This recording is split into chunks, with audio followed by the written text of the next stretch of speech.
Alhamdulillahi Rabbil Alamin.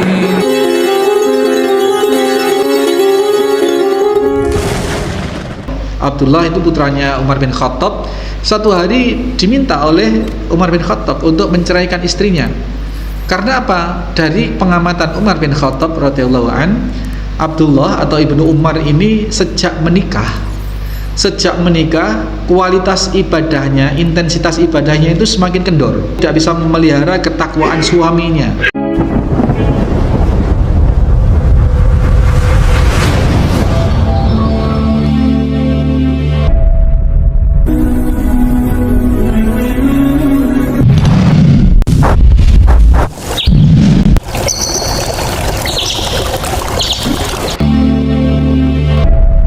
Bismillahirrahmanirrahim. Assalamualaikum warahmatullahi wabarakatuh. Innal hamdalillah nahmaduhu wa nasta'inuhu wa nastaghfiruh wa na'udzu billahi min shururi anfusina wa min sayyiati a'malina. May yahdihillahu fala mudhillalah wa may yudlil fala hadiyalah. Asyhadu an la ilaha illallah wahdahu la syarikalah. Asyhadu anna Muhammadan abduhu wa rasuluhu wa ba'd. Hadirin hadirat, bapak-bapak, ibu-ibu, segenap mustami Masjid Al-Muslimun Curah Jeruk Panji Situbondo, juga segenap yang menyimak kajian ini, rahimani wa rahimakumullah. Yang pertama, menghadapi fitnah dunia yang kita benar-benar diwanti-wanti oleh Rasulullah sallallahu alaihi wasallam. Ya, tadi fattakut dunya, maka kalian waspadalah, khawatirlah terhadap keburukan-keburukan dunia, karena dunia ini sangat melezatkan dan sangat mengindahkan. Maka kita diminta waspada oleh Rasulullah SAW. Bentuk kewaspadaannya apa? Menyikapi dunia itu dengan zuhud dan warok. Yang kedua, kemudian disampaikan oleh Nabi SAW, watakun nisa, dan kalian waspadalah, kalian khawatirlah terhadap wanita. Ini tidak disebutkan wanita ini yang dimaksud wanita siapa, hanya disebut dengan wanita. Berarti ini berlaku umum, Pak. Baik wanita mahram kita maupun wanita bukan mahram kita. Baik wanita baik-baik maupun wanita tidak baik-baik. Baik wanita itu ibu kita maupun bukan ibu kita, istri kita maupun bukan istri kita, semua mengandung suatu, apabila tidak kita sikapi dengan hati-hati, maka bisa menjerumuskan kita. Kita tidak membahas wanita yang bukan istri, itu sudah otomatis, sudah tidak dibahas karena sudah hukumnya sudah jelas. Wanita yang bukan mahram, yang bukan istri, ya sudah jelas tidak boleh dipergauli, tidak boleh dipergauli, maksudnya dikumpuli, ya, terus komunikasi juga ada batasan-batasan dan seterusnya.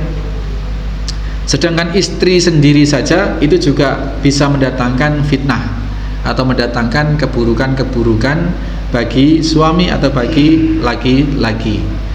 Misalkan istri yang kurang solehah, Pak, suami hasilnya 1 hari sekian, 1 bulan sekian. Karena istri ini kurang solehah, kurang bersyukur misalnya, dia menuntut yang lebih, sehingga terdoronglah secara naluriah suami ini yang tidak waspada, yang tidak hati-hati, yang tidak khawatir dengan keberadaan wanita, maka dia turuti aja. Suami di kantor punya jabatan, ya kepala dinas atau paling kepala seksi atau kepala bagian begitu, pendapatannya resminya sekian per bulan. Karena istri masih menuntut ini menuntut itu, maka suami pun akan bergerak, akan berusaha sekuat cara, segala cara dalam rangka untuk memenuhi keinginan istri. Ini istri, kita bahas yang orang-orang yang halal saja. Kalau orang-orang yang lain ya jelas lah, kita memandang saja sangat terbatas, tidak boleh ditamati dan seterusnya. Itu seperti itu. Maka Ibnu Umar, Abdullah itu putranya Umar bin Khattab, satu hari diminta oleh Umar bin Khattab untuk menceraikan istrinya. Karena apa? Dari pengamatan Umar bin Khattab radhiyallahu an, Abdullah atau Ibnu Umar ini sejak menikah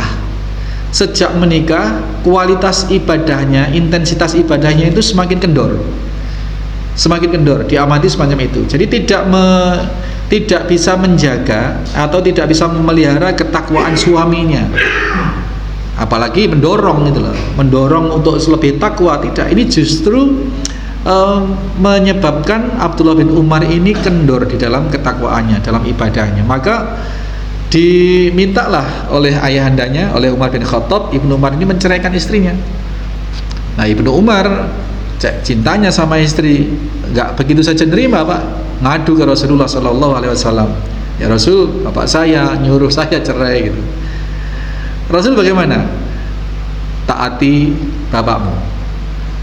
Maka diminta untuk taat pada bapaknya, dan keputusannya pun istri Abdullah atau Ibnu Umar ini diceraikan gitu. Fenomena semacam ini sangat banyak, Pak. Ketika masih bujang begitu ya, rajin ke masjid dengan segala keadaannya, rajin ke masjid ya, taklim 5 waktunya tidak putus, perbuatan-perbuatan ibadah yang sunnah-sunnah dikerjakan.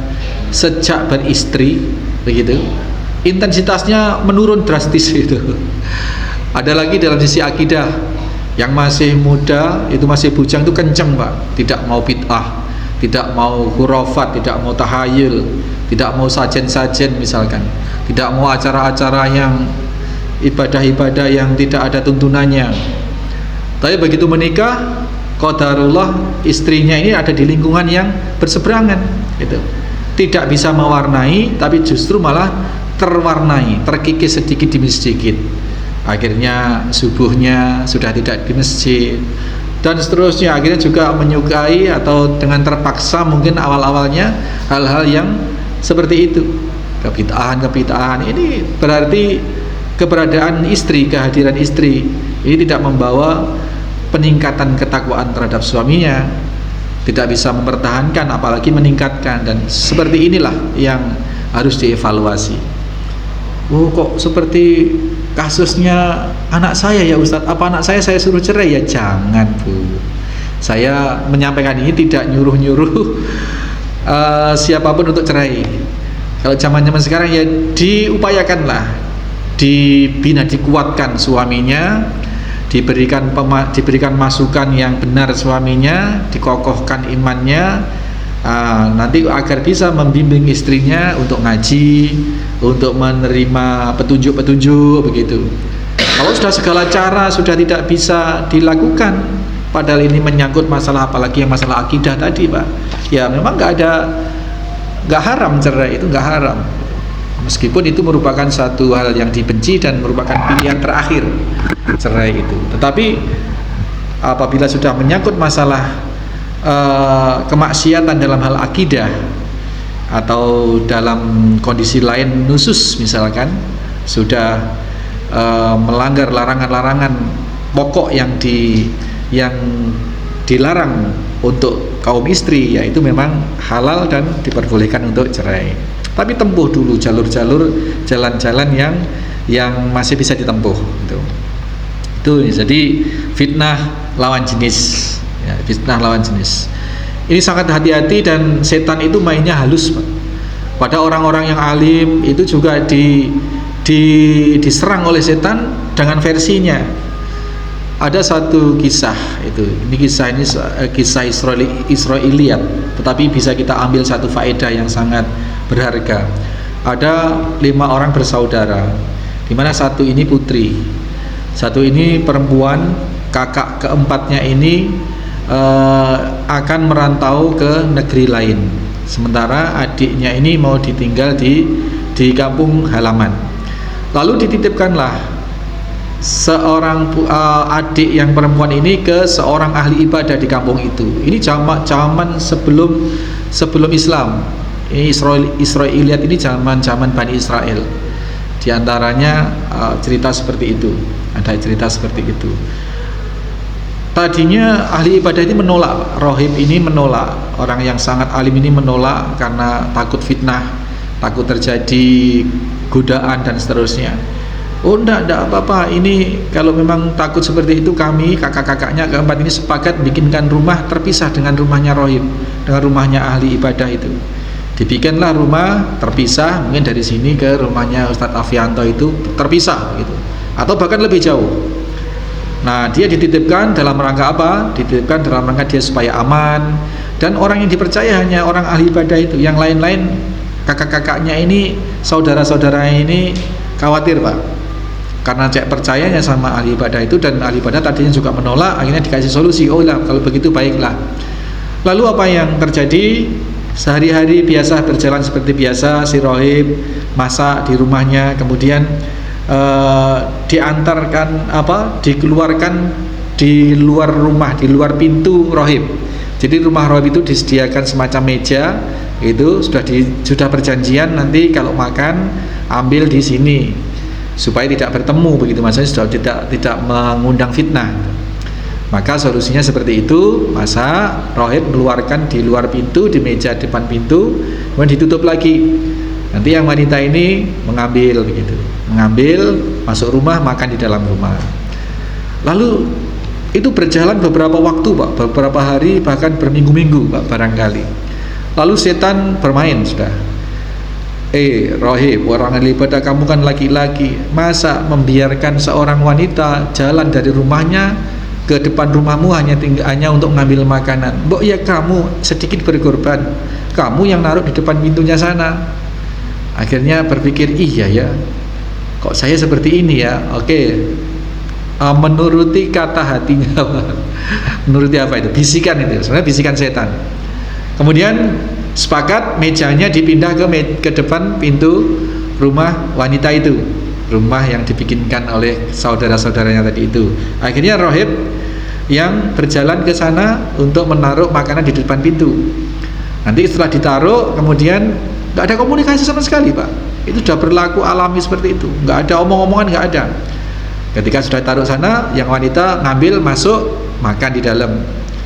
Nanti dikeluarkan tempatnya, nanti dianterin lagi suatu hari, waktunya makan dianterin lagi, diambil yang kotor, diambil sisa tempatnya tadi. Sudah seperti itu, bertahan seperti itu. Akhirnya ada bisikan lagi, Mbok Yao gitu, Mbok Yao, kamu itu nanya kayak sudah makan apa, kurang apa, masakannya apa, bagaimana, kayak diberi amanah kok cuman diem-diem gitu. Akhirnya iya juga ya, kok cuman diem gitu. Akhirnya sambil ngantar makanan dari luar ditanyalah, buka komunikasi ini rohib ahli ibadah ini, bagaimana Mbak, bagaimana Dek, masakannya itu kurang apa kurang banyak, apa kurang rasanya, bagaimana? Ada komunikasi, Pak. Setelah dijawab ya sudah, berlaku seperti itu terus. Ada komunikasi, Pak, mulai terbuka sedikit komunikasi. Kemudian dibisikin lagi oleh setan, Bo, iya, kamu itu sekali waktu nemenin mau makan dibiarkan sendiri ya, kalau nggak ada apa-apa, kalau ada apa gimana, Bo ya ditemenin makan sana waktu makan. Akhirnya meninggal, Pak. Makan ditotok, kemudian diketok pintunya, makan di dalam ditemani. Sekedar nemeni makan, ya sudah, selesai pulang. Terus sama setan dibisikin lagi masih, kamu tuh lumpuk ya, ditanyalah bagaimana perasaannya di sini, selama di sini, terus bagaimana keluhannya, ngobrol gitu loh. Ngobrol akhirnya, Pak. Akhirnya terus bisikan setan meningkat, maka di dalam rumah itu terjadilah apa yang terjadi. Itulah fitnah wanita, dan keruntuhan Bani Israel itu memang berawal dari fitnah wanita. Di era semacam ini pun sekarang sudah semakin samar, Pak. Siapa mahram, siapa bukan mahram itu sudah ikhtilaf, sudah bercampur baur begitu, dan terbukti juga sudah bisa menimbulkan kejadian-kejadian yang menjerumuskan atau menyesatkan manusia. Sangat banyak yang terjadi seperti itu di era-era sekarang ini, dan pastinya akan lebih dahsyat lagi di era-era ke depan dan terus ke depan lagi. Ini fitnah lawan jenis, fitnah lawan jenis. Kalau namanya lawan jenis itu ya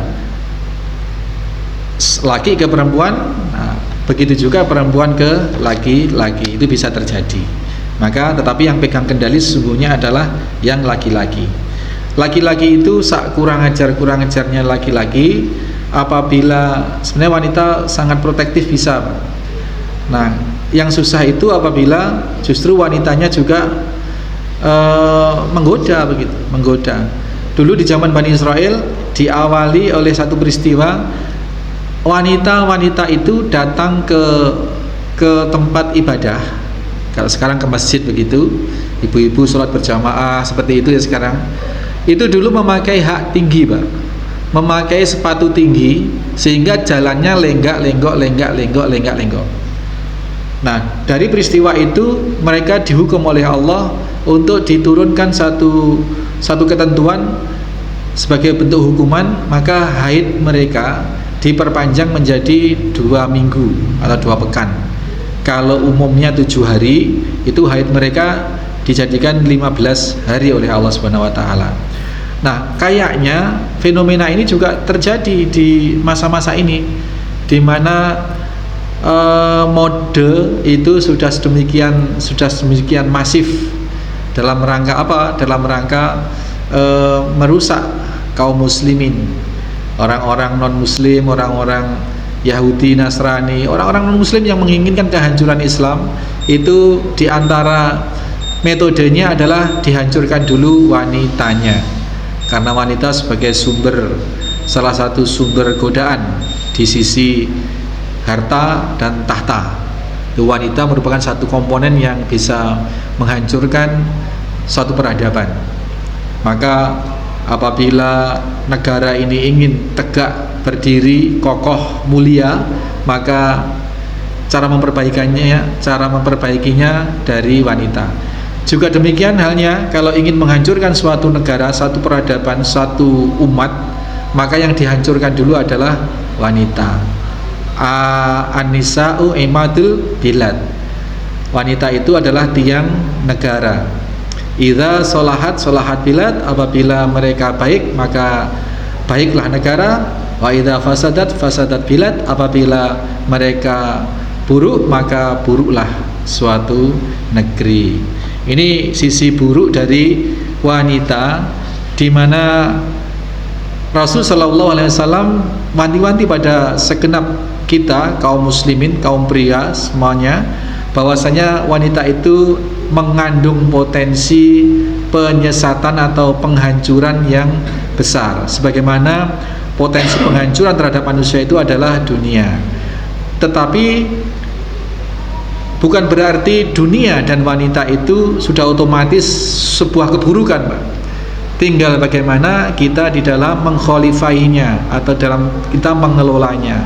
Istri akan bisa menjadi sumber pahala, sumber kemuliaan apabila suami berhasil mendampingi, mendidik dengan sebaik-baiknya. Dunia pun juga bisa menjadi sumber kemuliaan, sumber keutamaan apabila dalam menyikapi kita dengan baik, diantaranya dengan zuhud dan dengan warok tadi. Yang terakhir, Bapak Ibu sekalian, bahwasanya kita bisa mengambil pelajaran dari kaum-kaum terdahulu, bagaimana kaum terdahulu itu dihancurkan, kaum Bani Israel dan umat-umat terdahulu itu diantaranya dari 3 sisi itu. Dari sisi harta, dunia, harta tahta itu duniawi, harta tahta dan wanita, ketika itu. Maka siapapun kita pasti berinteraksi dengan yang namanya wanita. Hatta itu anak kita sendiri, Pak. Anak wanita itu Masya Allah, Pak. Ini saya punya anak 1 wanita, tapi energi yang kita butuhkan untuk membimbing anak wanita ini memang luar biasa. Di samping banyak sekali pantangan-pantangan yang harus ditunaikan oleh anak wanita. Bagaimana dia berpakaian kalau sudah balik, bagaimana dia berinteraksi dengan lingkungan. Ini ekstra bagaimana orang tua mendampingi secara benar dari sisi hukum-hukum syariatnya. Termasuk nanti kalau orang tua ini sebagai wali menyerahkan anak perempuannya untuk dinikahkan dengan anak laki-laki. Ini berada dalam tanggung jawab besar orang tua. Maka tidak mudah-mudah punya anak perempuan itu, tidak mudah-mudah menikahkan, ya, asal tajir melintir seperti kemarin, tapi ternyata akidahnya berseberangan. tajir melintir, dari sisi hartanya luar biasa, tetapi dia tidak sholat. Ini harus betul-betul jadi pertimbangan, karena tanggung jawab kita sedang mengalihkan tanggung jawab kita sebagai wali kepada orang baru yang akan meneruskan. Kalau kita salah nitipkan, Pak, kalau kita salah menyerahkan ke orang, hancur sudah kita. Jadi mari mudah-mudahan hadis ini benar-benar bisa memberikan satu pembelajaran buat kita semua. Sedemikian yang kita pandang remeh dan kita pandang bukan suatu apa-apa yang selama ini seperti harta, seperti dunia dan wanita ini, sesungguhnya merupakan satu hal vital dalam keselamatan hidup kita di dunia dan di akhirat. Mudah-mudahan bermanfaat. Ada pertanyaan Pak Ibu sekalian? Sambil kita doakan Pak Budiarjo, mudah-mudahan beliau segera diangkat penyakitnya oleh Allah Subhanahu wa taala dan diberi kebaikan sampai kelak suatu saat apabila dipanggil oleh Allah Subhanahu wa taala dalam keadaan yang husnul khotimah.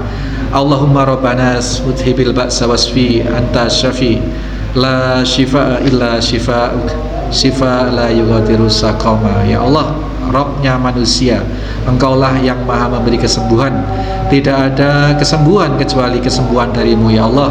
Maka sembuhkanlah Pak Budiarjo dengan kesembuhan total, kesembuhan yang tidak memisahkan gejala atau penyakit-penyakit yang bisa menyusul sakit di kemudian hari. Subhana rabbika rabbil izzati amma yasifun wa salamun alal mursalin alhamdulillahi rabbil alamin. Subhanakallahumma wa bihamdika asyhadu an la ilaha illa anta astaghfiruka wa atubu ilaik. Assalamualaikum warahmatullahi wabarakatuh.